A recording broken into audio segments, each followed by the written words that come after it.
வணக்கம். செல்வகுமாரின் இதுவரை மழை பெய்யாத, மழை பொழியாத காற்று பகுதிகள், கணவாய் பகுதிகள், பிரச்சனைக்குரிய பகுதிகள், மழை பொழிவில் பற்றாக்குறை உள்ள பகுதிகள், எதிர்பார்த்து ஏமாற்றம் அடைந்திருக்கக்கூடிய மக்களுக்காக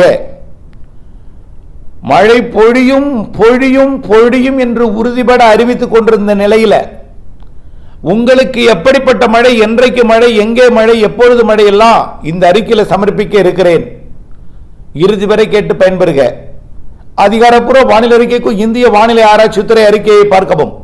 2025 அக்டோபர் 7 செவ்வாய்க்கிழமை அதிகாலை நிலவர வானிலை பதிவு. நம்ம ஏற்கனவே சொன்னோம், அக்டோபர் பிறந்ததும் மழைப்பொழிவு தீவிரமடையும். 2/12/22 என்கின்ற அந்த தேதியெல்லாம் இன்னும் மாறாமல் இருந்து கொண்டே இருக்கிறது. 2ஆம் தேதி மழைப்பொழிவை தொடங்கும் என்றும், படிப்படியாக அந்த மழைப்பொழிவு காற்று பகுதிக்கும் எட்டிவிடும். 8ஆம் தேதியிலிருந்து காற்று பகுதிக்கும் கிடைக்க தொடங்கும். 7ஆம் தேதியே குழப்பமெல்லாம் இருக்கும். தொடக்கமே 8ஆம் தேதி, படிப்படியாக தீவிரமடையும். காற்று பகுதி என்பது இனிமேல் இருக்காது. அந்த தேதியோட தமிழ்நாட்டின் ஒட்டுமொத்த பகுதி என்று அறிவிக்கக்கூடிய நிலைமைக்கு வந்துவிடும். பிரச்சனைக்குரிய பகுதியெல்லாம் பிரச்சனை தீர்ந்துவிடும் என்று சொல்லிக் கொண்டிருந்தோம். அந்த நாள் நாளை. இன்றைக்கே குழப்பம் ஏற்பட்டுவிடும். ஏற்கனவே மழைப்பொழிவு ஏற்கனவே அறிவித்தது போலவே நேற்று முன்தினமெல்லாம் தூரெல்லாம் கொடுத்தது. நேற்று 2 நாட்களுக்கு முன்பு பள்ளப்பட்டி, உடுமலைப்பேட்டை, அதன் சுற்றுவட்டாரெல்லாம் அங்காங்கே மழைப்பொழிவு இருந்தது, தூறலாக இருந்தது. கயத்தாரெல்லாம் மழைப்பொழிவு பெய்ய தொடங்கிவிட்டது.